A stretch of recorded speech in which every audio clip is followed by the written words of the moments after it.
এক অদ্ভুত শান্তি বিরাজ করে মনের মধ্যে মায়ের মুখখানি দেখলে। আর মায়ের মন্দিরে আসলেই মনে হয় প্রতিটা কোণেই রয়েছে বিশ্বাস আর ভক্তির ছোঁয়া।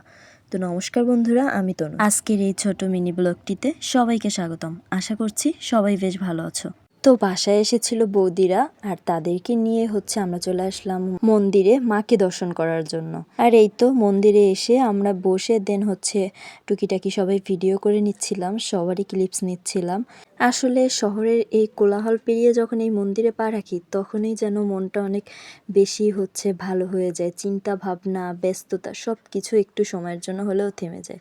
চারিদিকে ধূপ ধুনার সুগন্ধ, আর কানে ভেসে আসে ঘন্টার মিষ্টি শব্দ আর ভক্তদের প্রার্থনার ধ্বনি। এই পরিবেশটাই মনটাকে একটা আলাদা প্রশান্তি দেয়।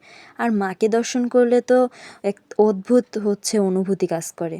তার চোখে যেন কত মায়া, কত মমতা, কত শক্তি, সব কিছুই যেন এক নিমেষে এক শান্তি দিতে পারে এই চোখ দুটো।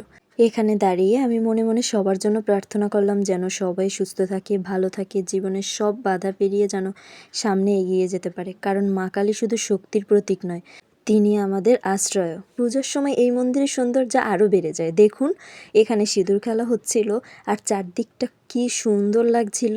তবে আজ ভিড় একটু কিন্তু কম। শনি কিংবা মঙ্গলবার এখানে অনেক ভিড় হয়ে থাকে। আর পুজোতে তো কোনো কথাই নেই, অমাবস্যা পুজোতেও অনেক ভিড় হয়ে থাকে। যাই হোক, আপনারা যারা ভিডিওটা দেখছেন, আশা করি এই শান্ত অনুভূতিটা আপনাদের মনেও পৌঁছাবে। আপনারাও মা কালীর কাছে প্রার্থনা করবেন নিজের জন্য, পরিবারের জন্য, আর সবার মঙ্গলের জন্য।